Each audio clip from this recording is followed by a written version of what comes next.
What's up, guys? I'm going to be talking to you guys about a stock Ableton Live 9 plugin, or if you're still in 8, this is a stock plugin there, and it's called Vinyl Distortion. And the reason why I want to talk about it is because it's a very handy little plugin that I don't see enough people using, and that doesn't bother me, but I feel like if more people knew kind of how to use it or see how others are using it, then they might be interested in incorporating it into their little processing and that sort of thing. So what I'm going to do is I'm just going to kind of show you a sound here, and I'm going to play it the way it is and the way you hear it in the track. So I'm kind of just in the middle of just sound design, and I'm just kind of working on something here. And what I did to really just make me sort of happy with the way it is right now is I just added in a vinyl distortion. So as you can see, this is just a little audio. These are just little audio things cut up, and this is just this massive track up here, and I just bounce it to audio, and then I can chop it up a little bit. So all I'm going to do here with that is just bring in my sidechain. I'm just going to add on a compressor, and then with my vinyl distortion I get that sound I really want. So what I'm going to do is I'm going to turn off the vinyl distortion, my utility, because I'm kind of using these two plugins together, but normally I don't do that, but I'll explain why. And I'm going to turn off my reverb bus. So this isn't a sound design tutorial. I'm not showing you how to make a specific sound. I'm just kind of explaining my processing after I'm done with making a sound. So I'll play it to you now, and I'm gonna boost it up to 0 dB. I'm gonna boost it 6 dB up so you guys can hear that the way it was when I started working on it. So not too bad. Now I'm going to bring it down 6 dB to compensate for when I turn on my vinyl distortion. And now I'll let you hear it. So it is adding a bit more of that nice crunchiness, that kind of punch, if you will. I know I use that word punch when describing sounds a lot, and it's just kind of the only way I can really think of it. That's kind of how I think of it when I'm thinking of what I want it to do. I just kind of want it to just be very clear and punchy. So without it,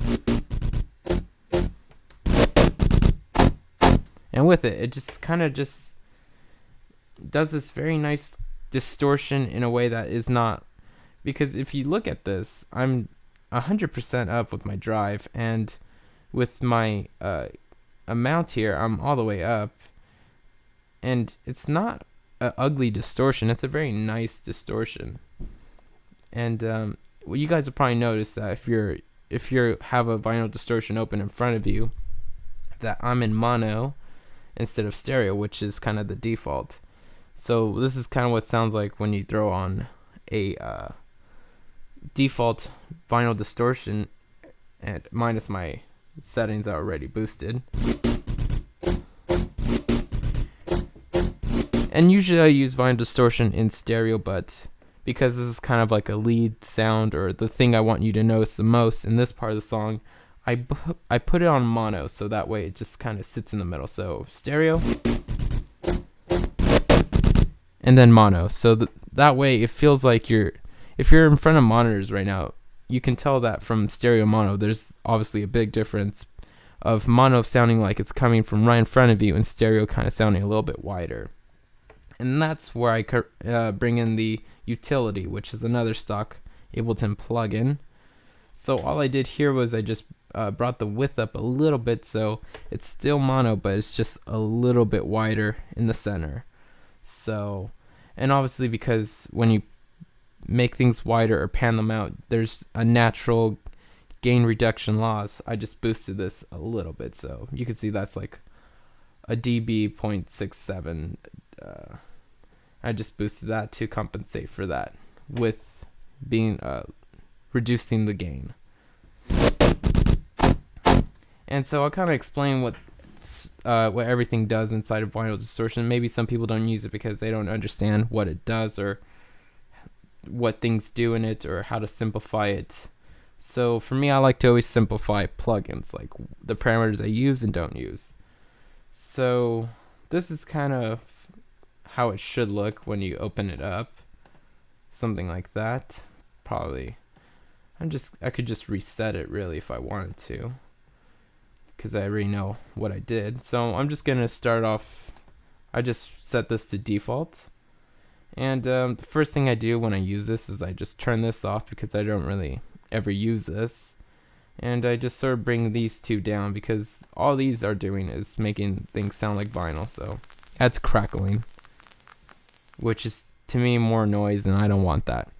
Maybe if I was doing a vocal and I wanted to get that vinyl sound on it, or filtering drums and high passing them in an intro and then wanted to make those sound like they were vinyl, then I might use this. But honestly, I'm yet to have used this plugin for that crackle. Maybe you could use it in an intro, but I still wouldn't use it. So I just turn these down, turn this off, and it leaves me with just the parameters of deciding how soft or hard this is, if I want in stereo mono, and then these three parameters, which I don't even touch because I like to click on this yellow dot and drag this around. But I will explain what these do. So this is kind of your amount right here. So cutting, boosting, you can think of it like that. So up here is boosting a lot, and down here is nothing. So if it's down here, it's not doing anything. If it's up here, it's at full effect. So with this one, I like to kind of push it up all the way to start with. And then I guess you can adjust the Q if you want. I like to keep that as wide as possible as well. And then I like to kind of move the frequency if I'm using these three bottom ones. So I'll tell you kind of some frequencies I avoid. I avoid the 1K and 3K area or range, because those are kind of frequencies that I leave, that I will probably cut out in the mixing stage anyway. And that's just to make room for other things and such, but really those are frequencies I avoid. Also the extreme low end, so anything under 300 hertz, I usually don't boost, at least not with this kind of plugin, because usually if I'm using vinyl distortion, it's mostly a synthesizer type of sound, and I don't need to boost that area, so I kind of just avoid that. So the areas I do like to boost is kind of around 300 to 600 and maybe 5K to like 8K. Other than that, I mean, I don't really boost anywhere else with this. And most of the time when I go this, those are the frequencies I'm thinking of enhancing anyway. So I kind of know already beforehand what I want this for, or what part of my frequency range I want this to affect anyway. So I like to have it at 5K, around there. And with my drive all the way up, and with my amount all the way up, that's the sound I want, as opposed to maybe just that.